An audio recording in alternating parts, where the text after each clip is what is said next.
Israel की air strike से Beirut के अंतर्राष्ट्रीय एयरपोर्ट के पास भी जोरदार धमाका हुआ। आईडीएफ की हल्फ मिसाइल एयरपोर्ट के नजदीक गिरी और आसमान में आग की ऊंची ऊंची लपटें उठने लगी। हर तरफ भगदड़ मच गई। जानकारी मिली कि आईडीएफ के हमले में एक वेपन स्टोर नष्ट हो गया। बेरूत अटैक का ये विध्वंसक वीडियो देखिए। एयरपोर्ट रोड के पास सबसे चौड़ी सड़क पर एक मिसाइल गिरी। आईडीएफ की मिसाइल से हिजबुल्लाह के लॉन्च पैड, कमांड सेंटर और वेपन स्टोरेज तबाह हो गए। खबर है कि हिजबुल्लाह चाहकर भी अपने हथियारों को छुपा नहीं पाया। बेरूत में स्ट्राइक के बाद आईडीएफ ने बयान जारी कर हिजबुल्लाह के आधे से ज्यादा वेपन फैसिलिटी तबाह किए जाने का दावा किया। आईडीएफ ने इस अटैक को नॉर्थ इजराइल पर दागे गए 30 रॉकेट का जवाब बताया। आईडीएफ ने ऑपरेशन और तेज करने की धमकी दी है।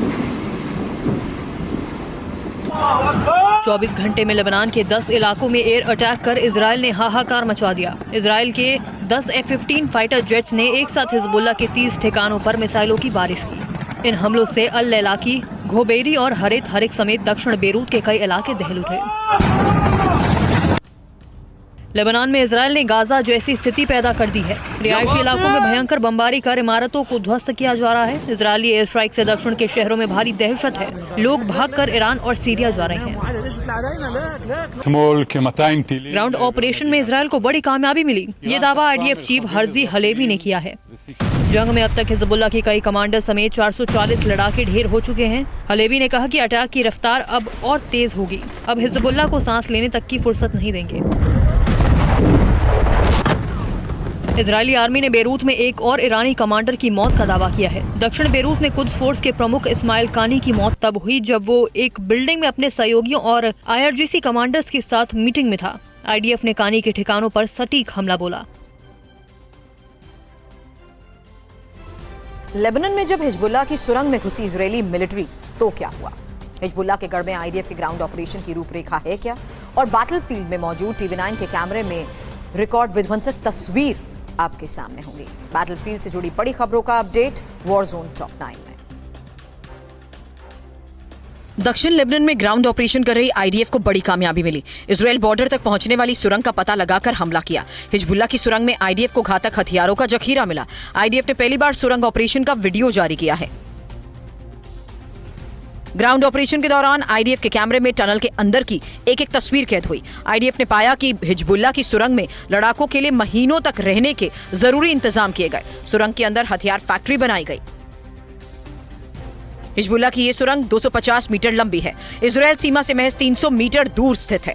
हिजबुल्लाह की टनल पूरी तरीके से बुलेट प्रूफ बनाई गई। आईडीएफ के मुताबिक इस टनल को विस्फोटक से उड़ाना भी बेहद मुश्किल भरा था। We're fighting in Lebanon against Hezbollah, the most heavily armed terror organization in the world, which was planning an even greater massacre than October 7th on our northern border, and that has rocketed Israeli towns and cities for nearly a year. Air strike support के बाद Israel की ground force लगातार आगे बढ़ रही है। Beirut, बेका, मरजा, मारिजे, जिये कमांडो का प्रहार यहां देखने को मिला। आईडीएफ ने रात के अंधेरे में हिजबुल्लाह के गढ़ पर धावा बोला। इस दौरान सैकड़ों लड़ाके मारे गए। ग्राउंड ऑपरेशन के दौरान हिजबुल्लाह ने इजरायली ट्रूप्स पर बड़े हमले का दावा किया। पुष्टि के लिए उसने अल अदीसा और मारून में किए गए अटैक का वीडियो जारी किया। अल अदीसा में आईडीएफ पर हुए हमले में 10 से ज्यादा इजरायली सैनिकों के मारे जाने का दावा किया गया। इजरायली हमले के कुछ ही देर बाद TV9 की टीम बेरूत के उस इलाके में पहुंची जहां हिजबुल्लाह की एक बिल्डिंग को तबाह किया गया। उनके कमांडर्स हो, उनके वेपन डिपो वो हो सकने की संभावना भी हो रही है। और मैं आपको दिखा रहा था कितनी ज्यादा मैसिव एयर स्ट्राइक्स की हैं कि अभी भी यहाँ पर आप धुएं का गुबार आप देख सकते हैं। बेरूत में इजरायली वायुसेना जब स्ट्राइक कर रही थी, पश्चिमी लेबनान से इजरायल पर कई मिसाइलें दागी गई। हिजबुल्लाह ने गोलान हाइट्स को निशाना बनाकर हमले किए। हालांकि आईडीएफ के एयर डिफेंस सिस्टम ने बखूबी काम किया और सभी मिसाइल तबाह कर दी। इजरायल की आर्मी इस वक्त कई मोर्चे पर जंग लड़ रही है। लेबनान से भागकर गाजा पहुंचे हिजबुल्लाह लड़ाकों की तलाश में आईडीएफ ने ऑपरेशन शुरू किया। और खबर है कि जबालिया में हमास के दर्जनों ठिकानों पर 162वीं डिवीजन ने जोरदार शेलिंग की है।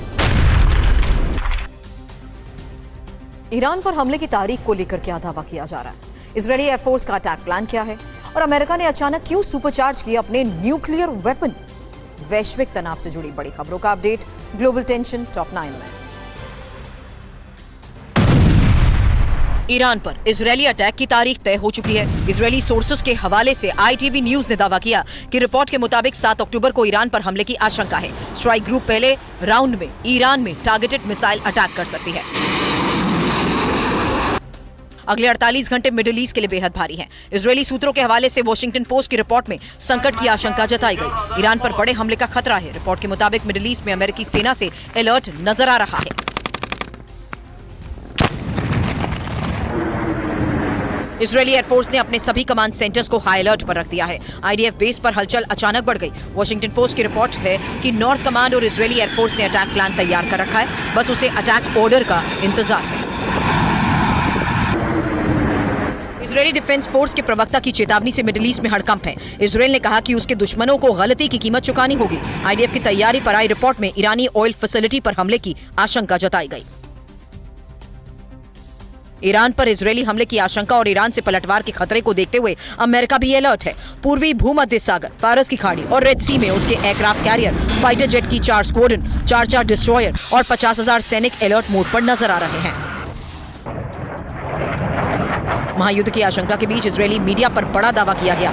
खबर है कि ईरान पर हमले के वक्त जॉर्डन अपना एयर स्पेस इजरायल को दे सकता है। अमेरिका के निर्देश पर जॉर्डन इजरायली फाइटर जेट्स के लिए सेफ स्पेस दे सकता है। ईरान से महायुद्ध की सूरत में अजरबैजान ने इजरायल का खुलकर समर्थन किया। अजरबैजान ने कहा कि अगर ईरान ने हमला किया तो उसकी सेना उसे विध्वंसक जवाब देगी। अजरबैजान ने ईरान और ईरान के प्रॉक्सी गुटों को तबाह करने की धमकी दी है।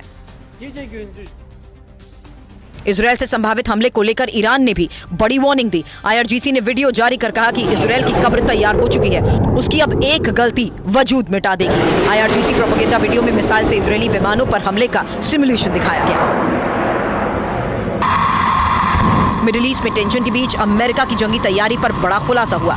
नेशनल न्यूक्लियर सिक्योरिटी एडमिनिस्ट्रेशन की रिपोर्ट के मुताबिक ईरान, रूस और चीन को चुनौती देने का प्लान है। अमेरिका अपने न्यूक्लियर वेपन्स को तेजी से अपग्रेड कर रहा है। को-पावर्ड बाय सैनिक 710 असली वाटरप्रूफ प्लाई। मारियो रस्क, जहां देखे मारियो, अपना समझ के खा लियो।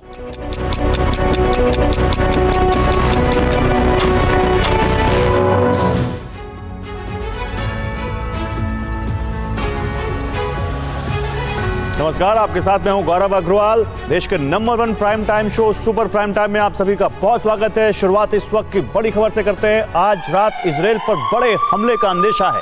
पेंटागन ने जारी किया है हमले का अलर्ट। हिजबुल्लाह की रदवान फोर्स कर सकती है हमला। उत्तरी बॉर्डर पर IDF ने लगाया है 3 layer defence system. Golan Heights पर भी इजरायल ने भेजे हैं अतिरिक्त सैनिक। तो इजरायल ने लेबनान की राजधानी बेरूत पर अब तक के सबसे बड़े हमले किए। 5 अक्टूबर की रात को बेरूत पर 9 चरणों में बम वर्षा की गई है। इन हमलों में हिजबुल्लाह का बड़ा इंफ्रास्ट्रक्चर तबाह हो गया। हिजबुल्लाह के हथियार गोदाम, तेल डिपो, सुरंगों पर इजरायल ने बंकर बस्टर बमों से हमले किए हैं। इजरायली हमलों से लेबनान पूरी रात दहलता रहा। बेरूत में जहां हमले हुए वहां TV9 भारतवर्ष की टीम मौजूद है। देखिए हिजबुल्लाह पर इजरायल ने कितना बारूद बरसाया है और कैसे हिजबुल्लाह पर हमलों से ईरान इजरायल की सीधी जंग शुरू होने की आशंका बढ़ती जा रही है।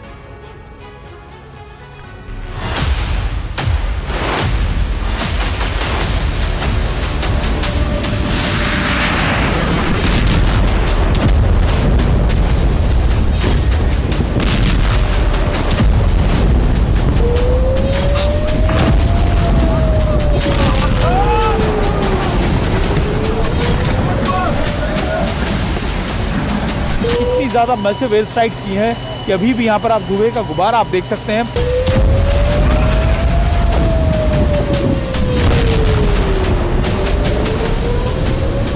देखिए, आप अगर ये आवाज सुन रहे हो, फिर यहाँ पर पीछे की तरफ बड़ी दूसरी जगह एयर स्ट्राइक्स की गई हैं।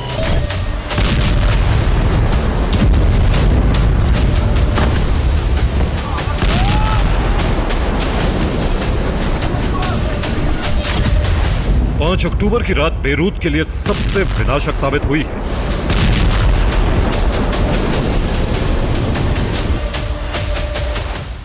इजरायल ने दक्षिणी बेरूत के कई इलाकों को मलबे खंडर में बदल दिया।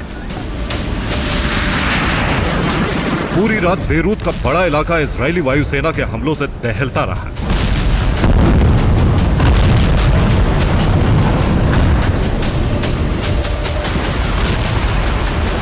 बेरूत के दाहिया इलाके में इजराइल ने बमबारी शुरू की और इसके बाद वायुसेना के विमान पूरी रात बेरूत पर बम बरसाते रहे। रात भर में इजरायली सेना ने बेरूत पर 100 टन से ज्यादा बारूद बरसाया।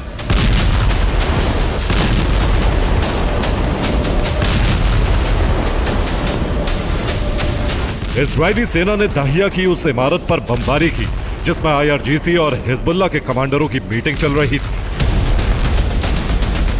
6 अक्टूबर की सुबह इस इमारत के करीब TV9 की टीम पहुंची। 5 अक्टूबर की रात इसी इमारत में हिजबुल्ला और IRGC की मीटिंग चल रही थी और मौके से हाल बताने के लिए खतरनाक वॉर जोन में TV9 की टीम पहुंची। इतनी ज्यादा मैसिव एयर स्ट्राइक्स की हैं कि अभी भी यहाँ पर आप धुएं का गुबार आप देख सकते हैं और ये आलम है इस समय बेरूत के अंदर। और ये बेरूत वो इस समय वॉर फ्रंट बन चुका है जहाँ पर कभी भी कुछ भी हो जाता है। और देखिए अभी क्योंकि मैं आपको इसलिए समझाने की कोशिश कर रहा था कि अभी देखिए अब यहाँ के ताज़ा हालात क्या, हालांकि अभी हमको कहा गया है कि जब तक ये अपनी काबू ना पाले तब तक आप इनसे दूर रहिएगा, क्योंकि कभी भी यहाँ के इन इलाकों के अंदर बड़ी एयर स्ट्राइक्स दोबारा से कर दी जाती है, क्योंकि जब भी हिजबुल्ला के दूसरे कमांडर्स यहाँ मौजूद होते हैं। और देखिए आप अगर ये आवाज़ सुन रहे हो, फिर यहाँ पर पीछे की तरफ बड़ी दूसरी जगह स्ट्राइक्स की गई हैं। बेरूत पर अब से पहले इतने जबरदस्त हमले इजराइल ने नहीं किए थे। रात भर बेरूत के आसमान पर फाइटर जेट गरजते रहे।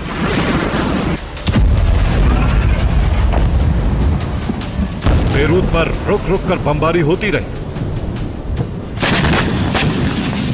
5 अक्टूबर की रात इजराइल ने 9 चरणों में बेरूत पर बमबारी की। बेरूत पर 30 से ज्यादा बार बमबारी की गई।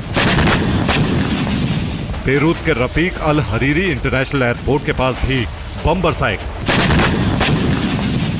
एयरपोर्ट के करीब गोल्डन प्लाजा पर सबसे ज्यादा हमले किए गए। इजरायली बमबारी से बेरूत एयरपोर्ट की बिजली सप्लाई ठप हो गई।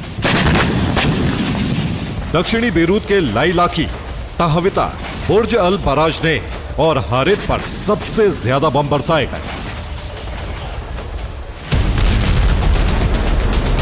दक्षिणी लेबनान पर यह अब तक के सबसे बड़े हमले हैं। नुकसान समझिए, इम्पैक्ट समझिएगा उस वेपन्स का। ये देखिए हिजबुल्ला के जो अपने जो आप कह सकते हैं फ्लैग्स, और वो वहाँ आप देख सकते हैं। ये पूरा इलाका आप देखें कैसे आप बड़े बड़े कंक्रीट के जो आप कह सकते हैं कि स्ट्रक्चर्स थे, ये एक मिट्टी की रेत की तरह ढह गए। ये रेत की तरह ढह गए। और ये देखिए अभी अगर आप देखें ये एक्सप्लोजिव, आपको उनकी स्मेल आप उनको सूंघ पाएंगे यहाँ की एयर के अंदर। और ये देखिए अभी भी इस इमारत के अंदर भी आग लगी हुई है। इजराइल ने बीती रात एक साथ 3 फ्रंट पर हमले किए।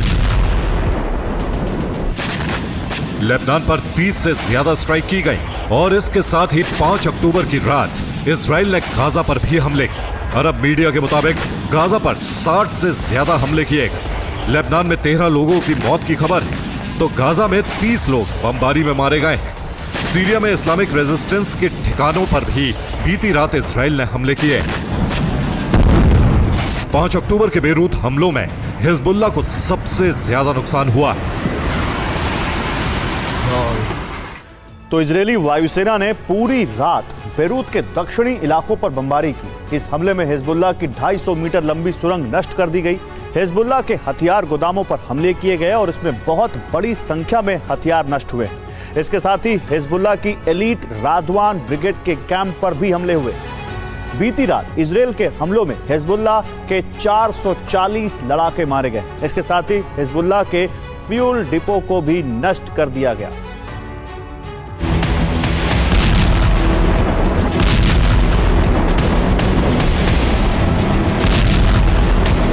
इजराइल के हमलों से हिजबुल्ला के इंफ्रास्ट्रक्चर को काफी नुकसान पहुंचा है। गाजा की तरह ही हिजबुल्ला ने भी दक्षिणी लेबनान में सुरंगों का लंबा जाल तैयार किया है। बीती रात इजरायली सेना ने दक्षिणी लेबनान की एक सुरंग को तबाह कर दिया और इसकी तस्वीरें भी जारी की।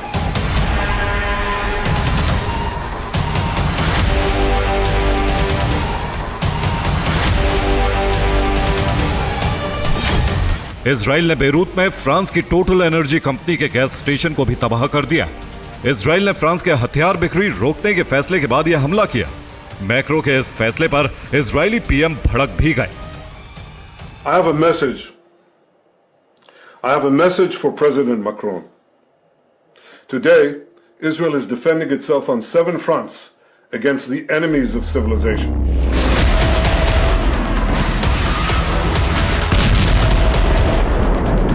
इजराइल पर फ्रांस और ब्रिटेन ने हथियार प्रतिबंध लगाए हैं, और वो भी ऐसे वक्त में जब इजराइल को सबसे ज्यादा हथियारों की जरूरत है। इसीलिए इजराइल अमेरिकी खेमे के देशों पर भड़का हुआ है। इजराइल का टारगेट है अपने लिए खतरा बन चुके सभी प्रॉक्सी संगठनों पर हमले करके उन्हें कमजोर करना। गाजा के बाद अब लेबनान और सीरिया पर हमले किए जा रहे हैं। लेबनान पर भीषण हमलों के चलते यहां से पलायन भी तेज हो गया है। अब तक 2 लाख से ज्यादा लोग लेबनान छोड़ चुके हैं। ये लोग लेबनान से सीरिया के सीमाई इलाकों में शरण लेने के लिए जा रहे हैं। इजराइल ने 6 अक्टूबर की सुबह को एक बार फिर लेबनान के कुछ इलाकों को खाली करने की चेतावनी जारी कर दी है। यहां से भी लोग इलाके खाली कर रहे हैं, क्योंकि इजराइल का अगला टारगेट बेरूत के यही इलाके हैं। लेबनान का हाल गाजा जैसा होता जा रहा है, और जैसे जैसे लेबनान संकट बढ़ रहा है, ईरान पर इजराइल के साथ जंग छेड़ने का दबाव भी बढ़ता जा रहा है। लेबनान की बढ़ती जंग कभी भी ईरान और इजराइल के बीच सीधी जंग बन सकती है। Bureau report, TV9 भारतवंश।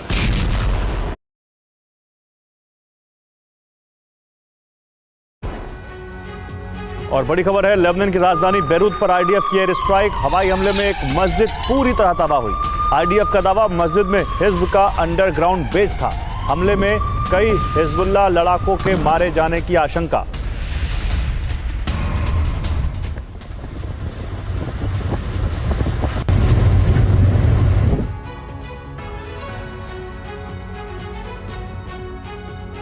तो इजराइल से ऐलान हो चुका है और ईरान पर एक बड़े हमले का काउंटडाउन जारी है। लेकिन सवाल है कि इजराइल कहां और कैसा हमला करेगा। शनिवार रात को ही इजराइल के पहले प्रहार की आशंका नहीं थी, लेकिन ऐसा हुआ नहीं। इस बीच ईरान में भूकंप के झटकों ने कई सवाल उठाए। कई रिपोर्ट्स का दावा है कि ईरान ने न्यूक्लियर हथियार का टेस्ट किया है, जिसकी वजह से इजराइल का हमला टल गया। इजराइल के सामने कई चुनौतियां हैं, इसलिए हर कदम बहुत सोच समझ कर उठाया जा रहा है। ईरान ने भी पलटवार की धमकी दी है और माना जा रहा है कि यह 7 तारीख को, यानी जो कल है तारीख, इजराइल हमलों की शुरुआत कर देगा।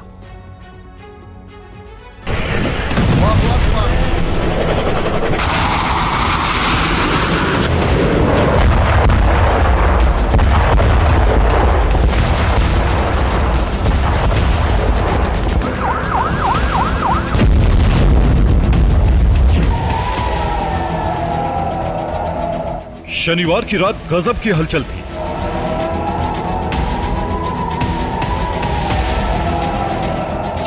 ऐसा लग रहा था कि बस कुछ देर में इसी तरह से कई मिसाइलें लॉन्च होंगी।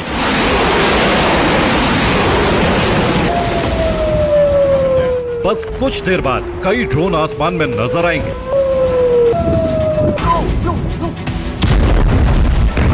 इन्हीं आशंकाओं के बीच इजराइल के पीएम नेतन्याहू सामने आए।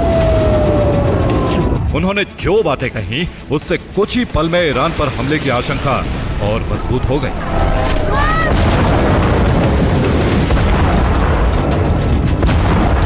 איראן כבר פעמיים שיגרה על שטחנו ועל ערינו מאות טילים, בהתקפת טילים בליסטיים מהגדולה בהיסטוריה. אף מדינה בעולם לא הייתה מקבלת התקפה כזאת על עריה ואזרחיה, וגם לא מדינת ישראל. इजरायली पीएम के संबोधन के बाद ही ईरान की सेना हरकत में आ गई। तमाम air defence high alert mode में आ गए।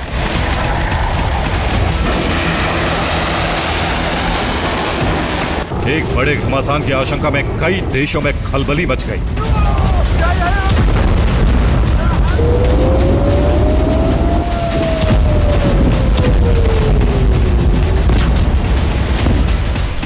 अरब देशों से उड़ने वाले विमानों ने रूट बदल लिया। ईरान की तरफ से आसमान में एक भी विमान नहीं गुजर रहा था। ईरान ने भी एक बड़ा ऐलान किया। ईरान ने पश्चिम दिशा में एयर स्पेस को बंद कर दिया। 9 अक्टूबर तक ईरान ने उड़ानों पर प्रतिबंध लगा दिया। यूएई और सऊदी की विमान कंपनियों ने खुद ईरान से दूरी बना ली थी। ईरान के इस कदम से साफ हो गया था कि इजराइल के हर हमले का जवाब देने की तैयारी। ईरान की मिसाइल लॉन्च के लिए तैयार थी, लेकिन ईरान इजराइल के पहले प्रहार का इंतजार कर रहा था।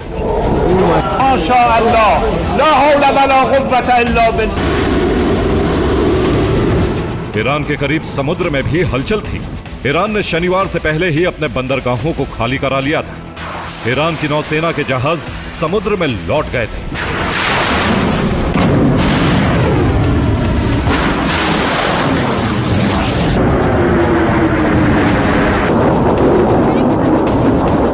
इसी बीच ईरान को खबर मिली कि ईरान के करीब अमेरिका के विमान रेकी कर रहे हैं।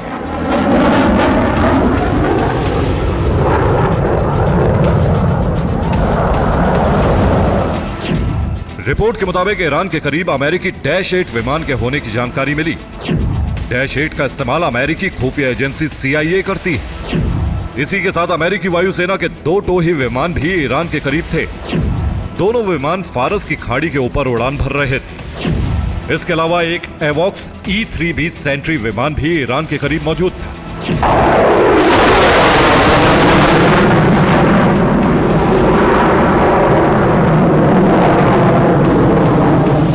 अमेरिका के इतने जासूसी विमानों की मौजूदगी का मतलब यही निकाला गया कि इजराइल के हमले से पहले अमेरिका ईरान की तैयारियों की निगरानी कर रहा था। लेकिन तभी एक और बड़ी खबर है। पता चला कि तेहरान के करीब रेक्टर स्केल पर 4.5 तीव्रता के भूकंप के झटके महसूस किए गए। जिस इलाके में भूकंप आया वहां ईरान का न्यूक्लियर ठिकाना है। आशंका है कि ईरान ने परमाणु बम का एक और टेस्ट किया है। अंडरग्राउंड टेस्ट की वजह से ही तेहरान के आसपास झटके महसूस किए गए।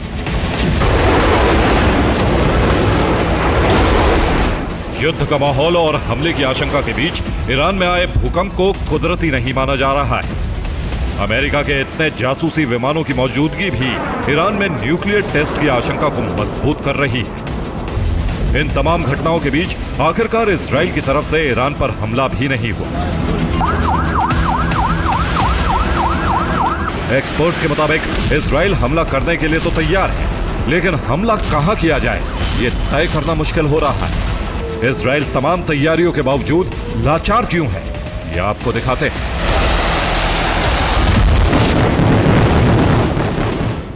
तो इजराइल ईरान को बहुत बड़ा नुकसान पहुंचाना चाहता है, लेकिन ईरान के बड़े ठिकाने जमीन के नीचे मौजूद हैं। ईरान ने अपनी मिसाइलों और ड्रोन को रखने के लिए अंडरग्राउंड गोदाम बनाए हुए हैं। इन ठिकानों पर पहाड़ का मजबूत कवच है, इस पर धमाके बेअसर होते हैं। इनकी एंट्री पर हमला मुमकिन है, लेकिन ये धमाकों को झेलने की ताकत रखते हैं। ईरान अपने न्यूक्लियर मिशन के जिन 2 ठिकानों पर यूरेनियम का संवर्धन कर रहा है, वो दोनों प्लांट भी जमीन के नीचे हैं। ईरान का फोर्दो न्यूक्लियर प्लांट और नतांज न्यूक्लियर सेंटर भी पहाड़ के नीचे है, जहां कंक्रीट की दीवार मौजूद है। ये ठिकाने जमीन से कई मीटर नीचे हैं। अब इजराइल की पहले की तरह ईरान के एयर डिफेंस पर हमला कर सकता है, जो कि तेहरान, इस्फहान और फारस की खाड़ी में तैनात है।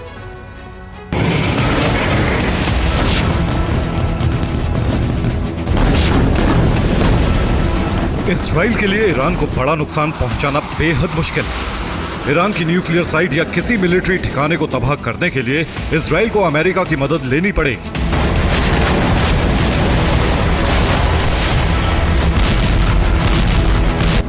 ईरान ने जिस तरह से अपने हथियार के बेस और सैन्य बेस को सुरक्षित बनाया है, उससे अमेरिकी बम से ही तबाह किया जा सकता है। ईरान के इन पहाड़ों को भेदने के लिए अमेरिका के शक्तिशाली बम की जरूरत है।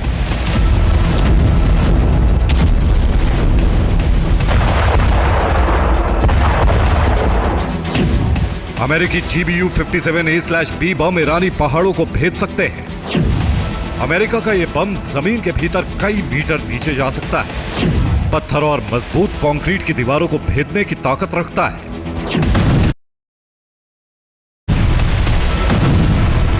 लेकिन अमेरिकी बम को ड्रॉप करने के लिए भी इजराइल को अमेरिकी बॉम्बर की मदद लेनी होगी।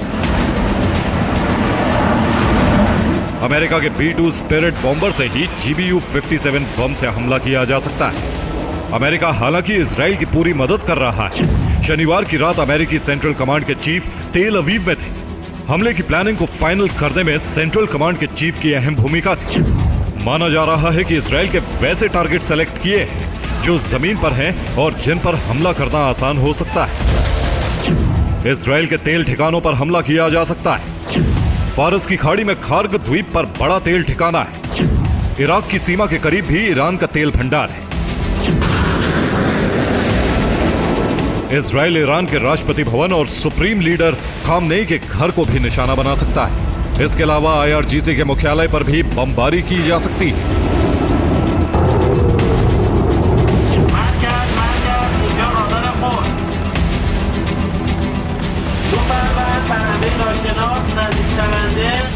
इजराइल से इन खतरों के बीच ईरान ने एक वीडियो जारी किया है। ईरान ने वीडियो से अपनी सेना की तैयारी और ताकत का प्रदर्शन किया है। ईरान ने वीडियो से धमकी दी है कि इजराइल के हर हमले का कैसे जवाब दिया जाएगा।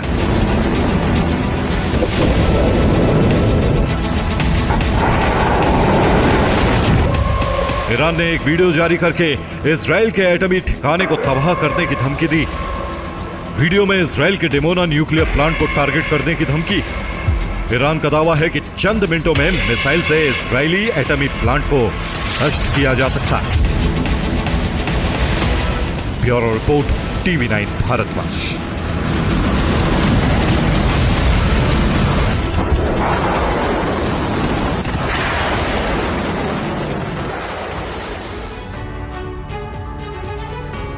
और बेरूत के दाहिए में इजराइल की F-35 से बमबारी। बड़ी खबर है, दाहिए के रिहायशी इलाकों में गिराए गए बम। हमले के लिए बंकर बस्टर बम का इस्तेमाल किया है इजराइल ने।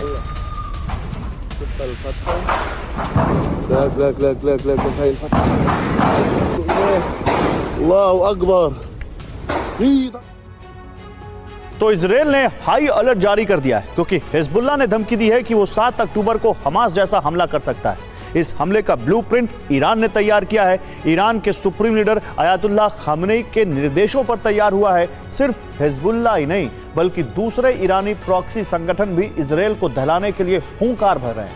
हजारों लड़ाके लेबनान पहुंच रहे हैं, जबकि हौती ने लाल सागर में पश्चिमी देशों के जहाजों पर हमले करने का ऐलान कर दिया है। अब इजराइल को 7 फ्रंट पर, समझिए एक फ्रंट पर युद्ध लड़ना मुश्किल है, वो 7 फ्रंट पर युद्ध लड़ रहा है और लड़ सकता है क्योंकि अरब में पहली बार ईरानी प्रॉक्सी एकजुट होकर इजराइल पर हमला करने की तैयारी में।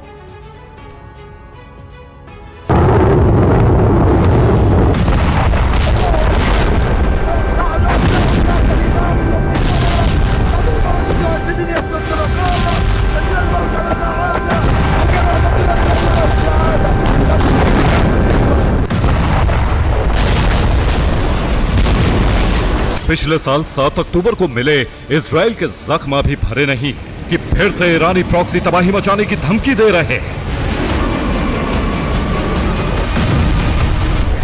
इस बार इजराइल दहलाने का प्लान पहले से कहीं ज्यादा बड़ा है। इस बार प्लान ईरान ने तैयार किया है और खामनेई ने इसे फाइनल अप्रूवल दे दिया है।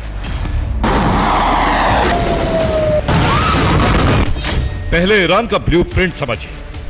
दरअसल खामनेई ने ईरानी प्रॉक्सी कमांडर्स के साथ मीटिंग की और हर कीमत पर इजराइल से नसरल्लाह की मौत का बदला लेने का फरमान जारी कर दिया और इसके लिए 7 अक्टूबर का दिन चुना क्योंकि 7 अक्टूबर को इजराइल पर हमास ने जबरदस्त हमला किया था। अब एक बार फिर ईरानी प्रॉक्सी इजराइल की घेराबंदी करके तबाही की स्क्रिप्ट लिखने को तैयार है। खामनेई के फरमान के बाद IRGC एक्टिव है। उन्होंने ईरानी प्रॉक्सी को अपने लड़ाके इजराइल की घेराबंदी के लिए भेजने को कहा है। उधर ईरान की सेना भी अलर्ट मोड में है। अगर इजराइल हमला करता है तो ईरान तुरंत एक्शन में आ जाएगा और इजराइल के सैन्य ठिकानों को उड़ा देगा, ठीक अपने पिछले हमले की तरह।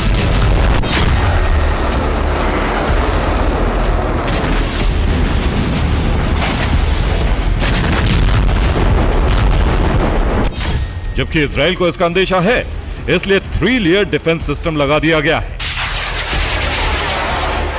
मोसाद के एजेंट उन तमाम देशों में जा घुसे हैं जहां से इजराइल पर हमला हो सकता है। इजराइल की तरफ से बयान जारी हुआ है, हम पूरी तरह से तैयार हैं। 7 अक्टूबर की बरसी आतंकियों का समूह हमारे देश में घुसने की कोशिश करेगा। हमारी सेना उन्हें कुचल कर रख देगी। बॉर्डर पर हाई लेवल की तैयारियां हमने की। यानी इजराइल इस वक्त पूरी तरह सतर्क है। वो किसी भी कीमत पर 7 अक्टूबर को दोहराने नहीं देगा, जबकि ईरानी प्रॉक्सी 7 अक्टूबर पार्ट 2 का खूनी खेल खेलने पर आमदा है।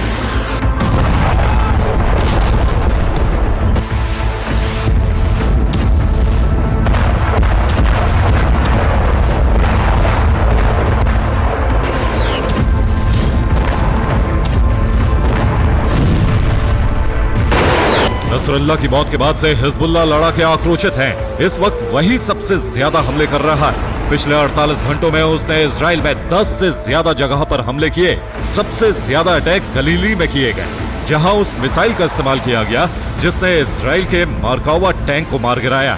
पिछले 6 दिन में 6 टैंक हिजबुल्लाह ने मार गिराए।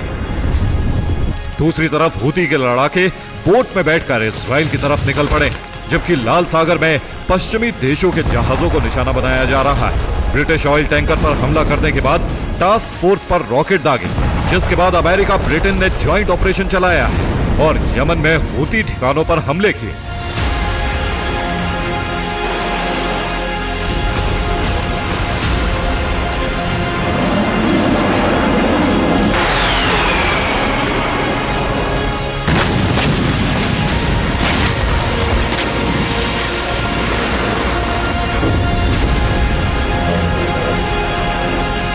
जबकि दूसरे ईरानी प्रॉक्सी भी इजराइल को घेरने पहुंच गए। उत्तरी बॉर्डर के अलावा गोलन हाइट्स फ्रंट पर बड़ी जंग होने के आसार बन चुके हैं।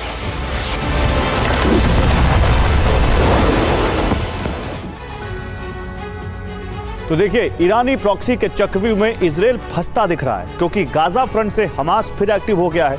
उसके 40,000 लड़ाके बदला लेने के लिए बेचैन है। लेबनान फ्रंट से हिजबुल्लाह के 1 लाख लड़ाके उत्तरी बॉर्डर पर घुसपैठ के लिए तैयार है, जबकि सीरिया फ्रंट से जैनबिया और फातिमिया ब्रिगेड के 30,000 लड़ाके हिजबुल्लाह की मदद करने लेबनान पहुंच रहे हैं। इसी तरह इराक से कताइब हिजबुल्लाह और हरकत अल नुस्बा के 70,000 लड़ाके हमले की तैयारी में है, जबकि बहरीन से अल अश्तर ब्रिगेड ईरानी प्रॉक्सी के 6,000 लड़ाके तैयार है, जबकि IRGC अपनी 1.5 लाख फोर्स के साथ ईरानी प्रॉक्सी की मदद का ऐलान कर चुका है। इसके अलावा यमन में मौजूद हूती के 30,000 लड़ाके लाल सागर के अलावा इजराइल पर मिसाइल स्ट्राइक कर सकते हैं।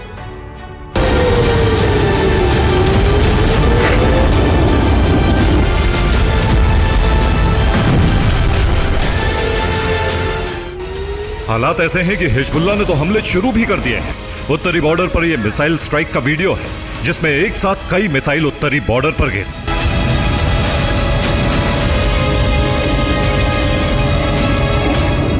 इसी तरह हाइफा के पास कई मिसाइलें गिरी। हालांकि IDF का दावा है कि आयरन डोम ने मिसाइलों को इंटरसेप्ट कर लिया।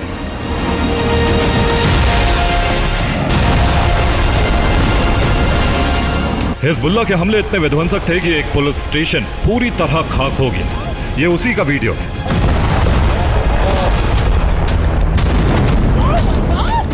कारमेल में हिजबुल्लाह की तरफ से रॉकेट दागे गए। कई रॉकेट रिहायशी इलाकों पर गिरते दिखाई दिए। कई के विस्फोट का वीडियो भी सामने आया है।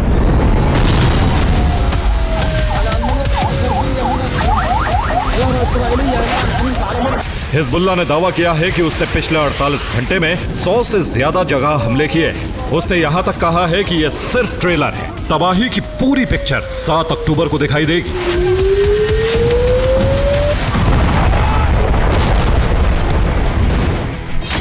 हिजबुल्लाह ठीक हमास जैसा हमला कर सकता है। इसके लिए 2 चरणों में हमले का प्लान है।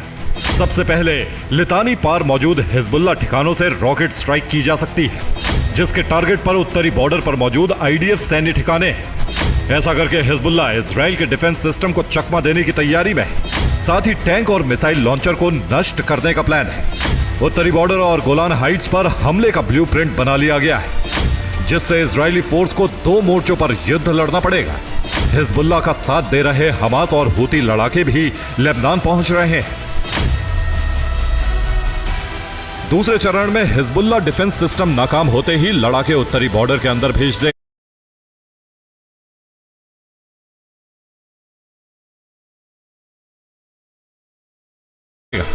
उत्तरी बॉर्डर के पास छुपे उसके लड़ाके एक्टिव हो जाएंगे। जो पिछले साल 7 अक्टूबर को हुए हमास जैसे हमले की तरह अटैक करेंगे। हिजबुल्लाह लड़ाके मोटराइज पैराग्लाइडर्स से घुसपैठ करेंगे, उत्तरी बॉर्डर के रिहायशी इलाकों तक पहुंच जाएंगे। इस दौरान कुछ लड़ाके आईडीएफ सैनिकों को उलझाए रखेंगे। इसके लिए हमास ने 1000 कमांडो और पैराट्रूपर्स लेबनान भेजे हैं।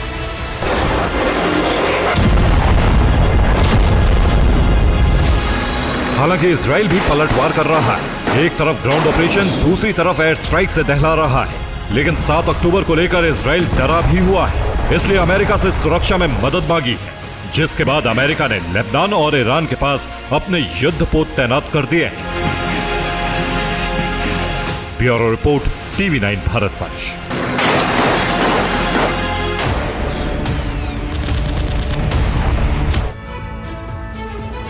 तो ईरान ने 7 अक्टूबर को इजराइल दहलाने की धमकी दी है। बड़ी खबर है, डिमोना एटॉमिक सेंटर को मिनटों में उड़ाने की धमकी दी है इजराइल ने। ईरान ने डिमोना न्यूक्लियर सेंटर उड़ाने का वीडियो जारी किया। ईरान ने वीडियो में डिमोना सेंटर पर बमबारी दिखाई गई है।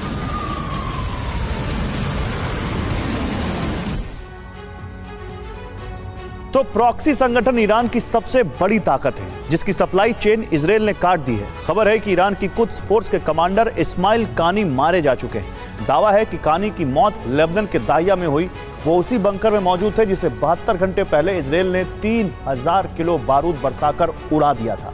हालांकि अभी तक कानी की मौत की पुष्टि नहीं है, लेकिन वाकई ऐसा है तो ये ईरान और उसके प्रॉक्सी संगठनों के लिए एक बहुत बड़ा, कह सकते हैं सबसे बड़ा झटका है।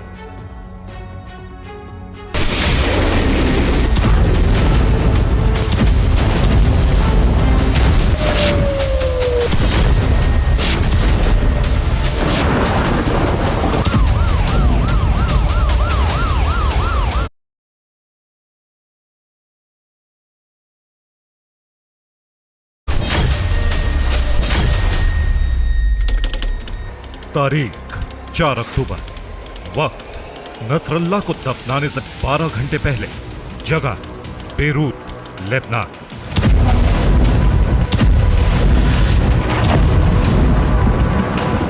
इजराइल एयरफोर्स ने बेरूत के दाहिया में बड़ी एयर स्ट्राइक की। एक के बाद एक 15 स्ट्राइक से पूरा इलाका दहल उठा।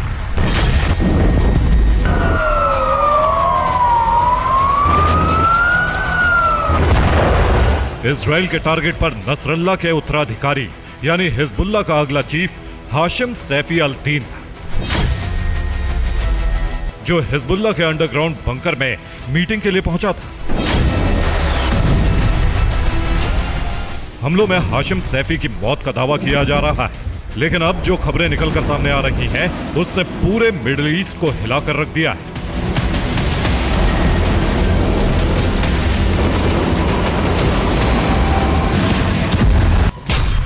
दावा है कि दाहिया में ईरान के कुद्स फोर्स के कमांडर इस्माइल कानी भी मौजूद थे। वो हाशिम सैफी से मीटिंग के लिए पहुंचे थे। मीटिंग का एजेंडा नसरल्लाह की अंतिम यात्रा थी और हिजबुल्लाह को फिर मजबूत करने का प्लान पर चर्चा। इसी दौरान इजराइल ने एयर स्ट्राइक कर दी।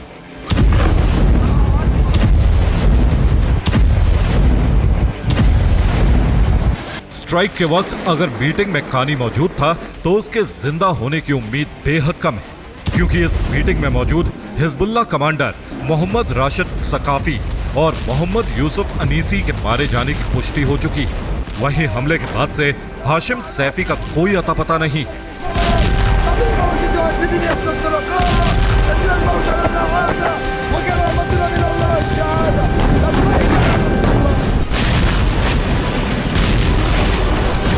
हालांकि इस्माइल कानी जिंदा है या मुर्दा, इसकी पुष्टि अब तक नहीं हो पाई।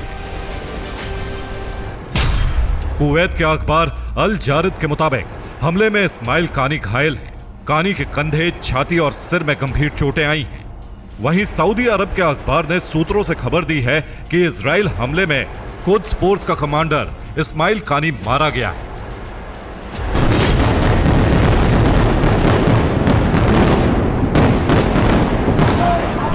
सिर्फ इतना ही नहीं, इजराइल मीडिया का भी दावा है कि इस्माइल कानी हमले में मारा जा चुका है। दावा है कि इजरायली सेना कानी की मौत की जांच कर रही है।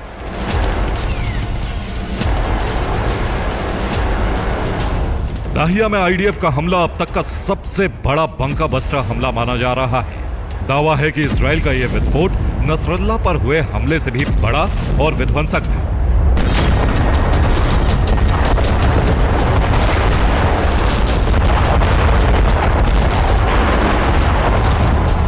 दावा है कि इजराइल ने यहां 100 बंकर बस्टर बम की बरसात की थी और करीब 3000 किलो बारूद बरसाया था।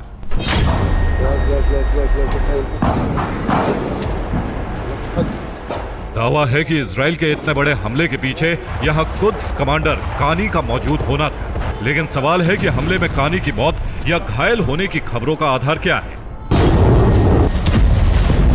वो कौन सी वजह है जो इन खबरों को हवा दे रही है?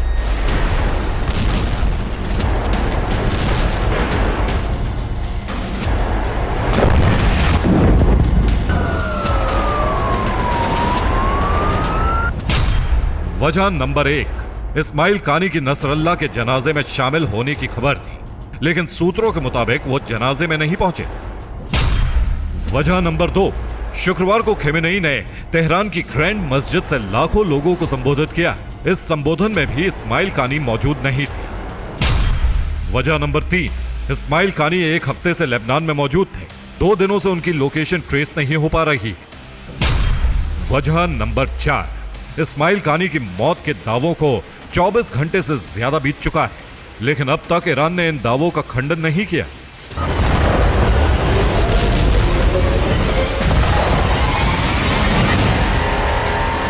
नसरल्ला का फ्यूनरल और खेमनेई का संबोधन, इन दोनों जगहों पर इस्माइल कानी की गैर मौजूदगी जहां शक पैदा कर रही है, वहीं ईरानी सरकार की चुप्पी इस शक को यकीन में बदल रही है। कानी की मौत की आशंकाओं पर मोहर लगा रही है।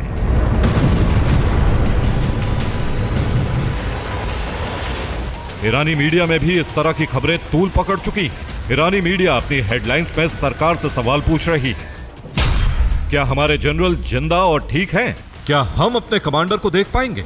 इस्माइल कानी की मौत की खबरें अगर सच हैं, तो ये ईरान के लिए बीते 4 सालों में लगे सबसे बड़े झटकों में से एक, क्योंकि कमांडर कानी की मौत का मतलब इजराइल के खिलाफ प्रॉक्सी ऑपरेशन का बेहद कमजोर होना है।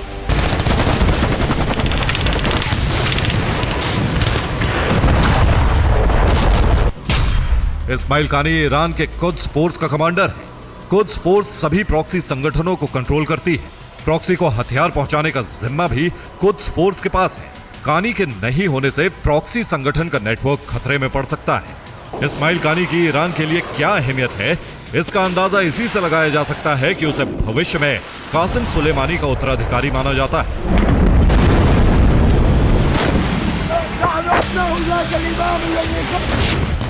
साफ है, अगर दहिया की स्ट्राइक में कानी के मारे जाने की खबरों पर मोहर लगती है, तो इसे ईरान पर इजराइल की अब तक की सबसे बड़ी चोट माना जाएगा। Bureau report, TV9 Bharatvarsh.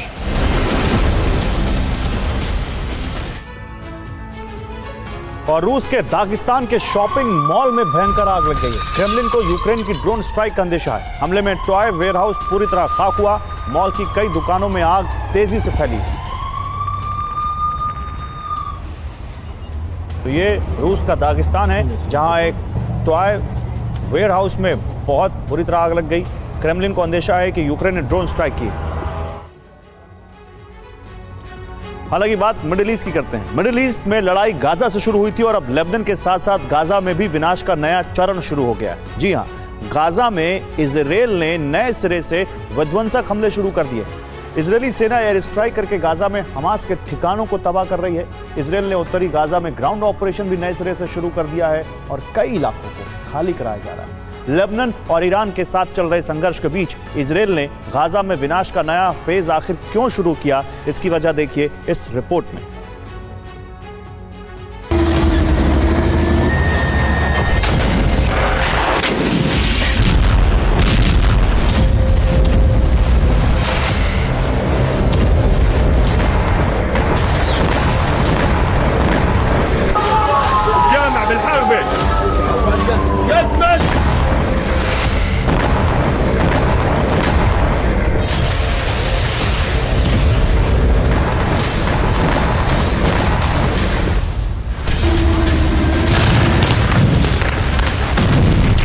Gaza में तबाही का नया दौर शुरू हो गया है। गाजा में इजराइल के हमले पिछले कुछ दिनों में बहुत विध्वंसक हो गए हैं।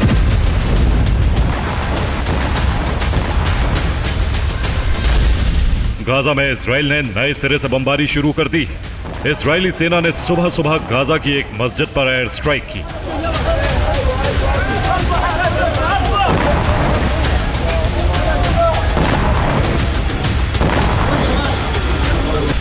यह हमला गाजा में देर अल बलाह की एक मस्जिद और स्कूल की बिल्डिंग पर किया गया। यह मस्जिद अल अक्सा अस्पताल के नजदीक है। इजराइल के इस एयर स्ट्राइक में 24 लोगों की मौत का दावा किया गया है। इस हमले में कम से कम 100 लोग घायल हो गए। आईडीएफ ने दावा किया कि मस्जिद और स्कूल का इस्तेमाल हमास के कमांड और कंट्रोल सेंटर के रूप में किया जा रहा था।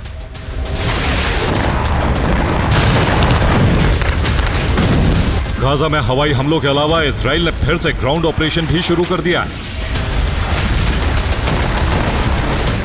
आईडीएफ ने दावा किया कि उसने वहां से नागरिकों को पहले ही हट जाने के लिए आगाह किया था।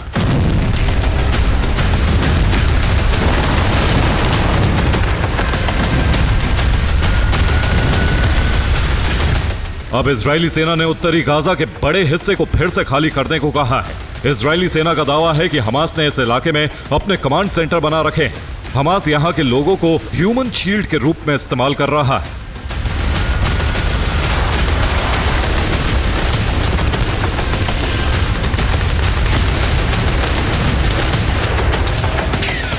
इसीलिए उत्तरी गाजा के इलाके खाली करवाए जा रहे हैं। इजरायली सेना ने कहा है कि वो उत्तरी गाजा में हमास के सेंटर्स को नेस्त नाबूद करने तक अपना ऑपरेशन जारी रखेगा।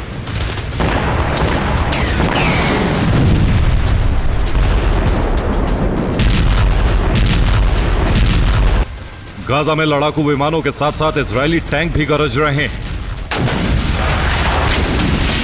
जबालिया में इजरायली सेना ने फिर से जमीनी हमले किए और साथ साथ एयर स्ट्राइक की।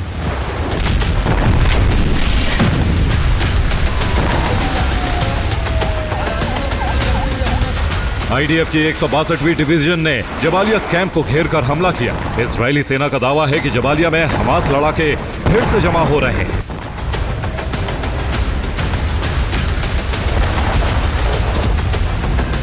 ऐसे में इजराइल ने हमले करके हमास के हथियार डिपो, टनल और दर्जनों ठिकानों को तबाह कर दिया।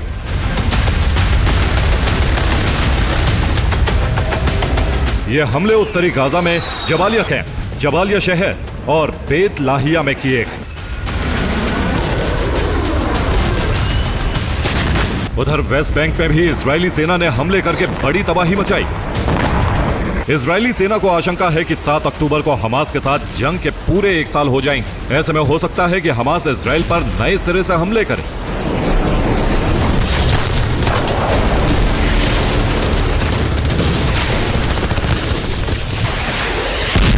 इस वजह से इजराइल ने पूरे गाजा पट्टी को एक बार फिर शमशान बना देने की ठान ली। आपको याद दिला दें कि साल भर पहले हमास ने इजराइल पर हमले किए थे, जिसके बाद हमास ने कई लोगों को बंधक बना लिया था। अभी भी कई बंधक हमास के कब्जे में हैं। इसके जवाब में इजरायली सेना ने हमास के अलावा उसका साथ देने वाली ताकतों को भी तबाह कर देने की कसम खाई। Bureau report, TV9 Bharatvarsh.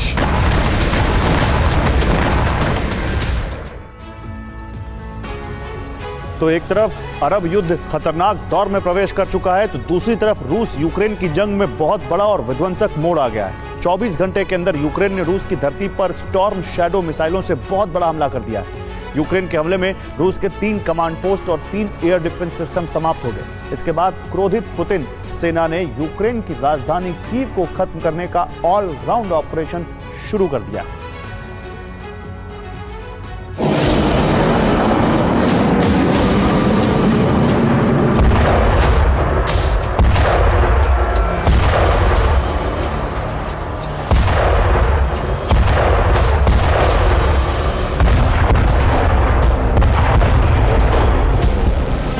रूस की धरती पर यूक्रेन ने विनाश की नई और बड़ी आग भड़का दी है।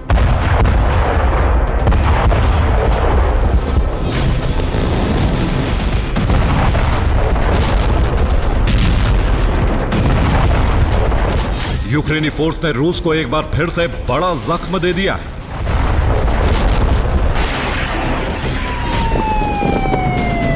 यूक्रेनी फोर्स ने रूस में स्टॉर्म शैडो मिसाइलों से हमला किया। इसके बाद रूस के सैन्य ठिकाने बुरी तरह से जलने लगी।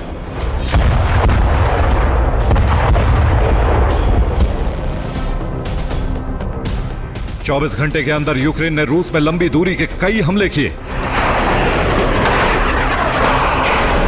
यूक्रेन ने रूस में 20 से ज्यादा स्टॉर्म शैडो मिसाइलों से हमला किया। इसके बाद रूस में बहुत बड़ी तबाही हो गई।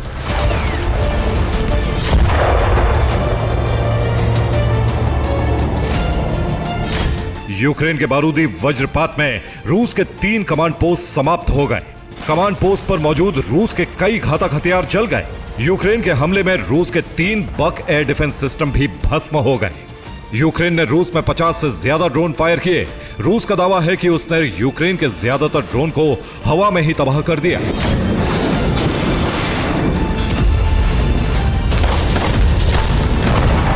यूक्रेनी फोर्स अब नए ड्रोन से हमले कर रही है। इस ड्रोन का नाम है ड्रैगन ड्रोन।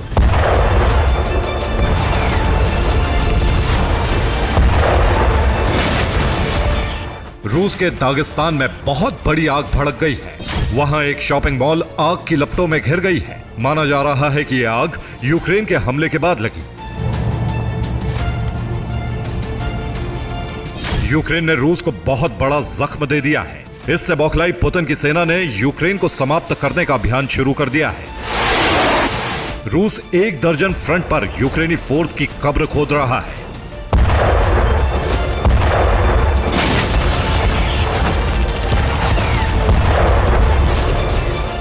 कुर्स्क में रूस ने Su-34 से विध्वंसक बमबारी की। यूक्रेन के ठिकाने और हथियार तबाह हो गए। ओडेसा में रूस ने ड्रोन हमला किया। हमले से कई इमारतें तबाह हो गई। सूमी में रूस ने एक के बाद एक 8 जगहों पर धमाके किए। खेरसोन में रूसी विस्फोट की वजह से 6 इमारतें बर्बाद हो गई। डोनेस्क में यूक्रेनी सेना के 2 ठिकाने और 3 हथियार गोदाम तबाह हो गए। रूस ने विनाश की ऐसी बरसात की कि यूक्रेन के 1 दर्जन शहर बुरी तरह से थर्रा गए।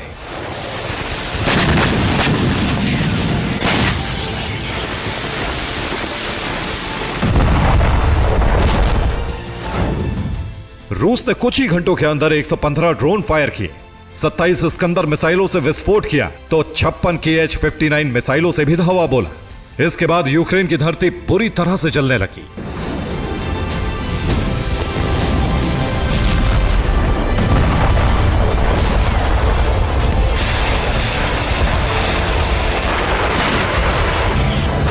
यूक्रेन का आरोप है कि रूस उत्तर कोरिया की मिसाइलों से भी हमले कर रहा है। यूक्रेन के पास एयर डिफेंस सिस्टम बहुत कम है, लिहाजा वो रूस के हमलों को रोक नहीं पा रहा है। रूस जिस तरह से हमले कर रहा है उससे लग रहा है कि हथियारों और सैनिकों की कमी की वजह से यूक्रेनी फोर्स जल्द ही सरेंडर करने को मजबूर हो जाएगी।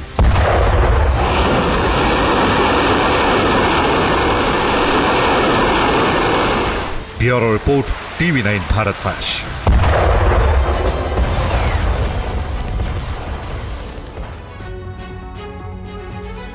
और 24 घंटे पहले समंदर में न्यूजीलैंड का नेवी शिप समंदर में समा गया। नेवी शिप के डूबने की वजह से इसमें लगी आग बताई जा रही है। हालांकि अभी तक आग लगने की वजह का पता नहीं चल सका है। शक है कि इसमें रूस का हाथ है।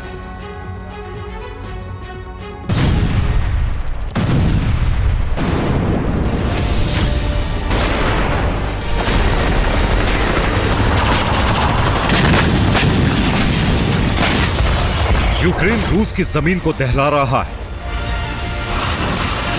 उसके न्यूक्लियर प्लांट पर मिसाइल और ड्रोन दाग रहा है। इन सब की वजह है ज़ेलेंस्की के सैनिकों को पश्चिमी देशों से मिले हथियार।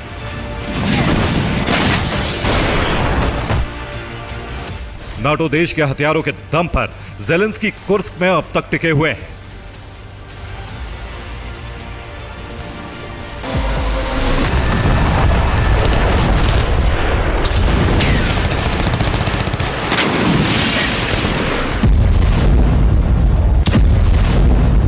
पुतिन कई बार पश्चिमी देशों को इसका खामियाजा भुगतने की धमकी दे चुके हैं, लेकिन अब बहुत जल्द रूस यूक्रेन के मददगार देशों के खिलाफ सीक्रेट ऑपरेशन चला सकता है, जिसका ट्रेलर न्यूजीलैंड से सामने आया है।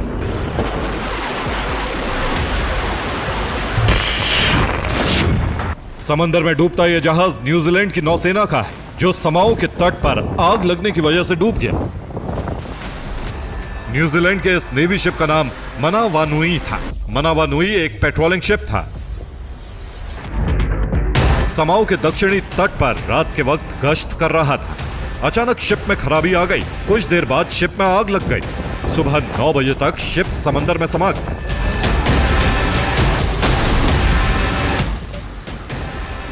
हादसे के वक्त शिप पर 75 लोग सवार थे। सभी को सुरक्षित बचा लिया गया है। लेकिन अचानक मनावानुई में लगी इस आग ने रूस को सवालों के घेरे में ला दिया है।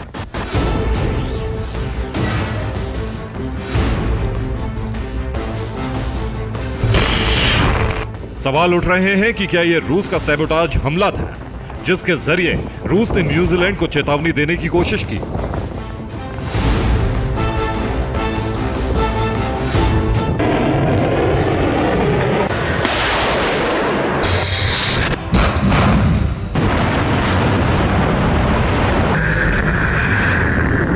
दरअसल न्यूजीलैंड यूक्रेन का बड़ा मददगार देश है। जंग शुरू होने से अब तक न्यूजीलैंड $130 मिलियन की मदद भेज चुका है। वो यूक्रेनी सैनिकों को ब्रिटेन में ट्रेनिंग भी देता है।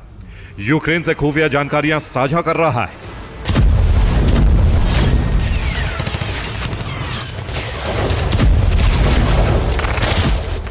कुर्स्क में घुसने से पहले ज़ेलेंस्की रूस पर सैबोटाज हमले कर रहे थे।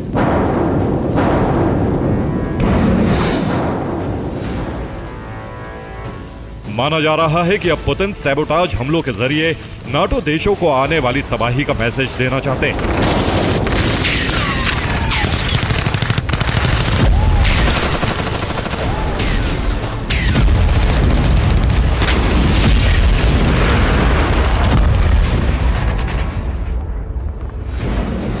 माना जा रहा है कि आने वाले दिनों में इस तरह के हमले ब्रिटेन और जर्मनी से लेकर अमेरिका तक में हो सकते हैं।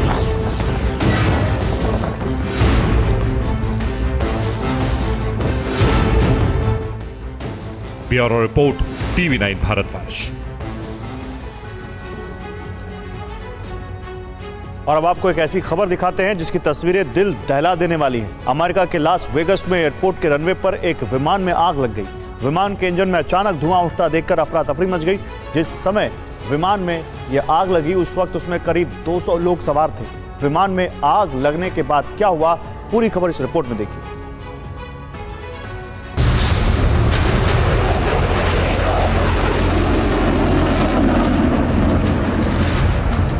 एयरपोर्ट पर अगर किसी विमान में आग लग जाए तो जरा सोचिए उस विमान में सवार लोगों की क्या हालत हो सकती है।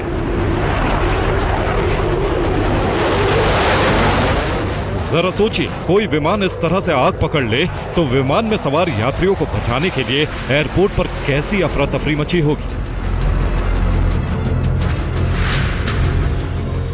ये विमान रनवे पर दिख रहा है और उसमें आग लग चुकी है।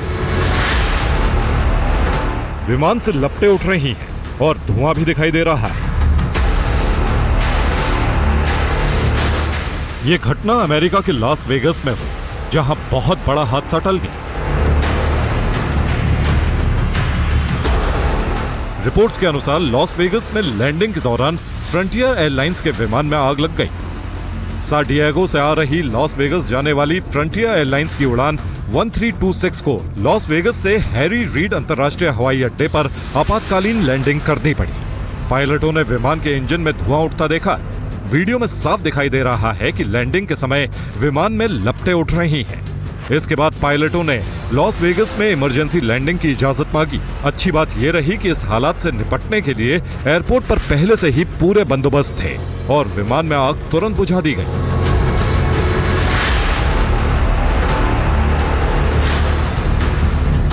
रिपोर्ट्स के मुताबिक विमान में 7 क्रू मेंबर्स समेत कुल 197 लोग सवार थे। सभी यात्रियों को समय रहते विमान से सुरक्षित निकाल लिया गया। विमान में सवार किसी को भी कोई नुकसान नहीं पहुंचा। एयरलाइंस के मुताबिक फ्लाइट में मौजूद किसी भी शख्स के घायल होने की कोई खबर नहीं है। हालांकि घटना के बाद विमान में आग के कारणों की जांच की जा रही है। Bureau report, TV9 Bharatvarsh.